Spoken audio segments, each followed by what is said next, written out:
ఇంకొక చిన్న doubt madam, చాలా మంది ఇప్పుడు ఇన్స్టాగ్రామ్లో ఇట్లా ఇక ఇన్స్టాగ్రామ్ యూట్యూబ్ గురించి ఎంత మాట్లాడుకుని ఉంటుంది, బట్ ఏంటంటే మేడం ఈ హెయిర్ ఆయిల్ వాడండి మీకు ఆదివాసీ హెయిర్ ఆయిల్ అదని. నేను ఒకనొక టైంలో అయితే నా ఇన్స్టాగ్రామ్ టైం లైన్ అంతా కూడా ఇవే ఉండేవి, ఇన్ఫ్లుయెన్సర్స్ వాళ్ళు వీళ్ళు నాకు అంత జుట్టు వచ్చేసింది అని ఇంత జుట్టు వచ్చేసింది. అలా వన్స్ హెయిర్ పోయిన తర్వాత మళ్ళీ గ్రో అయ్యే ఛాన్స్ ఉంటుందా మేడం ఇట్లా ఆయిల్స్ ఇవన్నీ యూస్ చేస్తే? అంటే it depends on the problem అండి. ఇప్పుడు కొన్ని ఉంటాయి, అలపీషియా ఏరియేటా అని ఒకటి ఉంటుంది, అదొకలాంటి, అది తెలుగులో పేనుకూరు కూడా అంటారు, కానీ అది యాక్చువల్లీ పేలకి సంబంధించింది కాదు, దాని పేరు అంతే. సో అదొక ఆటో ఇమ్యూన్ కండిషన్, దాంట్లో మొత్తం పోయినాక కూడా ఫుల్గా వచ్చే ఛాన్స్ ఉంది. వేరస్ మామూలు ఈ బట్టతలు ఉంటుంది కదా, అంటే మేల్ ప్యాటర్న్ హెయిర్ లాస్ అంటాం, ఆండ్రోజెనెటిక్ అలపీషియా అని కూడా అంటాం. అంటే ఫస్ట్ ఏమో అది ఇక్కడ పోద్ది, తర్వాత కొంచెం ఇక్కడ పోతుంది, తర్వాత ఇక్కడ తగ్గుతుంది. సో ఇలా పోయిన వాళ్ళకి కొంతవరకు మెడికల్ ట్రీట్మెంట్తో అవుతుంది అన్నమాట. అంటే మినాక్సిడిల్ అని, ఫినాస్ట్రైడ్ అని కొన్ని మంచి మెడిసిన్స్ ఉంటాయి. తర్వాత ఒక స్టేజ్ వరకు ఏంటంటే హెయిర్ ట్రాన్స్ప్లాంట్ వల్ల అవుతుంది. బాగా పోయిందనుకోండి, ఇప్పుడు ట్రాన్స్ప్లాంట్ చేయడానికి కూడా సరిపోలేనంత ఉందనుకోండి, అప్పుడు ఇంకేం చేసేది లేదు. సో అది నేను జనరలైజ్డ్గా చెప్పలేను.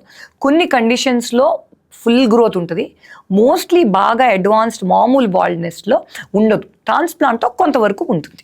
ఈ ఆదివాసీ హెయిర్ ఆయిల్ గురించి మేడం ఇంకేం చెప్తామండి, మార్కెటింగ్ జిమ్మిక్స్ అసలు.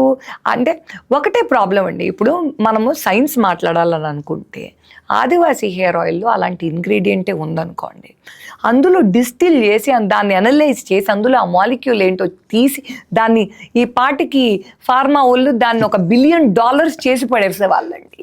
సింపుల్ అండి, ఎందుకంటే ఉత్తి రీసెర్చ్ మీద ఈ పెద్ద పెద్ద కంపెనీస్, ఇప్పుడు ఈ లారియల్, ఇదేంటి బేస్డ్ ఆఫ్, ఇలాంటి పెద్ద పెద్ద గ్లోబల్ చైన్స్ ఉన్నారు, వాళ్ళకి 1000 మంది సైంటిస్టులు ఒక్క ప్లేస్లో కూర్చుని చేస్తూ ఉంటారు అన్నమాట వీటి కోసం రీసెర్చ్లు.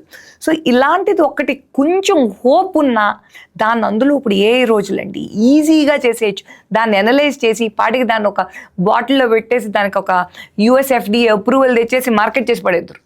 సో ఈ రోజుల్లో మిరకిల్స్ అనేవి సాధ్యం కావు అసలు. మొన్న ఒకటి పెద్ద వైరల్ అయిపోయింది, ఒక 1 వీక్లో హెయిర్ గ్రోత్ వచ్చేస్తోంది అని చెప్పేసి. అంటే దేవర్ 2 ఆఫ్ దెమ్. ఒకటి ఫిలిప్పీన్స్లో ఏదో స్టడీ జరిగింది అని చెప్పేసి ఒకటి పట్టుకున్నారు.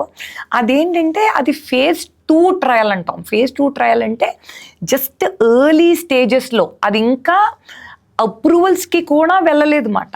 సో దాన్ని పట్టుకొని దాన్ని సోషల్ మీడియా అంతా, నాకు పేషెంట్లు వరుసగా క్లినిక్కి మెసేజ్లు మాట, కెన్ ఐ యూజ్ దిస్ అనుకుంటా. అంటే లేదమ్మా, అది అప్రూవల్ రావడానికి ఇంకో 5-6 ఏళ్ళు పడుతుంది, అది కూడా అది వర్క్ అవుతుందని గ్యారంటీ లేదు. ముందు రోజుల్లో ఎలా ఉండేదంటే అండి, సోషల్ మీడియాకు ముందు ఏదన్నా ఒక రీసెర్చ్ మెడికల్ జర్నల్లో వచ్చేది, మెడికల్ జర్నల్లో వచ్చిన చాన్నాళ్ళకి అప్రూవల్ స్టేజ్కి వెళ్ళేది, అప్రూవల్ స్టేజ్కి వెళ్ళి తర్వాత మార్కెటింగ్కి వచ్చినాక మామూలు ప్రిస్క్రైబింగ్ డాక్టర్లకి తెలిసేది ప్రిస్క్రైబ్ చేసేవాళ్ళం. ఇప్పుడు అవన్నీ బైపాస్ చేసేసి స్ట్రైట్ అవే ఇంత ప్రామిస్ ఉండంగానే ఫస్ట్ సోషల్ మీడియా ఎక్కేసి హడావిడి చేసేసి దానివల్ల షేర్ ప్రైస్లు ఎంత పెరుగుతాయో తెలుసా? ఖచ్చితంగా. మొన్న క్లాస్కోటెరాన్ అనేసి ఒకటి ఉందన్నమాట. క్లాస్కోటెరాన్ యాక్చువల్లీ ఫస్ట్ యాక్నీ కోసం అప్రూవల్ వచ్చింది, ఇండియాలో లేదా మెడిసిన్ ఇంకా. ఆ క్లాస్కోటెరాన్ ఏమోని ఇప్పుడు హెయిర్ గ్రోత్లో కొంత ప్రామిస్ ఉందని చెప్పేసి ఏదో మొన్న అప్రూవల్ వచ్చింది. దానివల్ల ఎన్ని రీల్స్ ఇండియాలో, ఎంత హడావుడి, దానివల్ల ఎంత షేర్ ప్రైస్ ఇంక్రీజ్. సో ఇవన్నీ అండి మార్కెట్ ఫోర్సెస్ అండి. ఈ మార్కెట్ ఫోర్సెస్కి మామూలు మిడిల్ క్లాస్ ఇండియన్ బలైపోతున్నారు అండ్ వాళ్ళకి ఆ విషయం తెలియట్లేదు.